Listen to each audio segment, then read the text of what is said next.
you need to know a little bit about the pelvic floor to understand more about Kegels.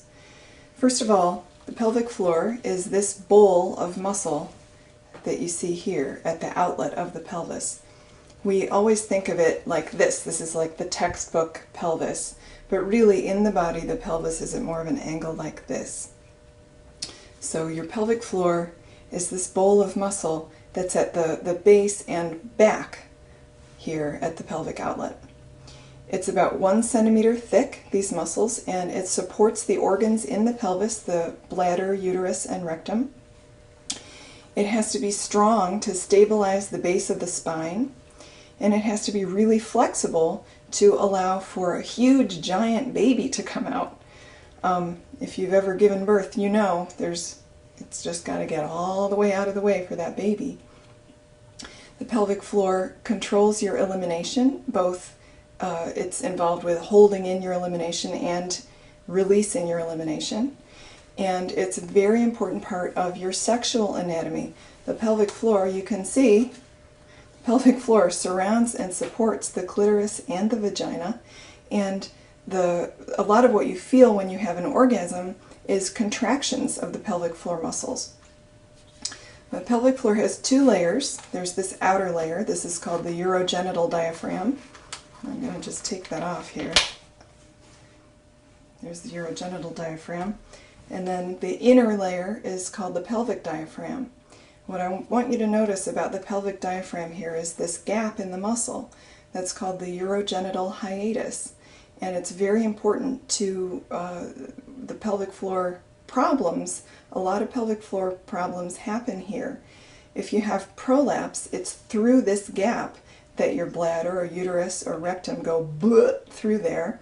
The bladder prolapse being cystocele, the rectal prolapse being rectocele, and then there's uterine prolapse. The organs are literally falling out into your vagina through this hole in the muscle. And this is what gives the vagina a lot of its structure and support. So that's your basic introduction to the pelvic floor. So here's what happens when you do a Kegel. The whole pelvic floor moves up toward your head and forward toward the pubic bone. It all goes in this direction. And what happens then is the urogenital hiatus here gets smaller. The organs are lifted up, and the angle of between the bladder and the urethra tightens. The urethra, of course, is the tube that takes your urine from the bladder to the outside. And when you do a Kegel, it's like you're putting a kink in a garden hose to shut off the flow. It tightens up that angle so it's harder for urine to get out. When you do Kegels correctly over a period of weeks or months, these muscles are just like your biceps or your quads or any other muscles. They're going to build up and get bigger and stronger. And when you do Kegels correctly over a period of time, you get those benefits 24 hours a day, 7 days a week. The urogenital hiatus gets smaller, which makes it better for controlling prolapse. The pelvic floor is thicker and sits higher up in the pelvis in a little bit different position, which supports your organs better. It holds your organs in a better position, and it holds your bladder in a better position all the time. 24 hours a day, you have that little kink in the garden hose that makes it easier to control your pee. Also, when you do Kegels correctly and when you do it correctly over a period of weeks or months, the circulation to this entire area gets better, which has great benefits for your sex life. That's only one of the ways Kegels benefit you sexually. Some of the other changes are a result of the changes in the muscles themselves. So having accurate information about our pelvic health is so important. It's so important because problems with the pelvic floor are so common. 50% of women will have problems with either incontinence or prolapse or both. 11% of women in the US will have surgery to deal with one of those problems by the time they're 80 years old. And if you have that surgery, there's a 1 in 5 chance you'll have complications. If you have surgery for prolapse, there's a 1 in 3 chance that you'll have surgery again because it didn't work the first time. My students are canceling their surgery right and left because Kegels work, and they work safely and they work really well. Kegels are completely safe when you do them correctly.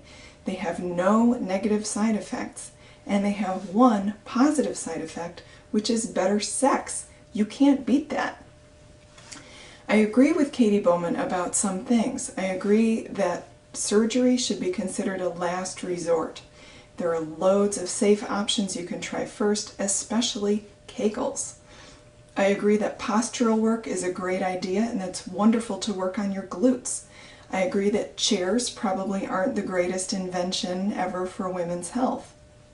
And I absolutely agree you should be really careful with things like crunches or any other kind of exercise that puts a lot of pressure on the pelvic floor from inside, especially if you have prolapse or other pelvic floor problems.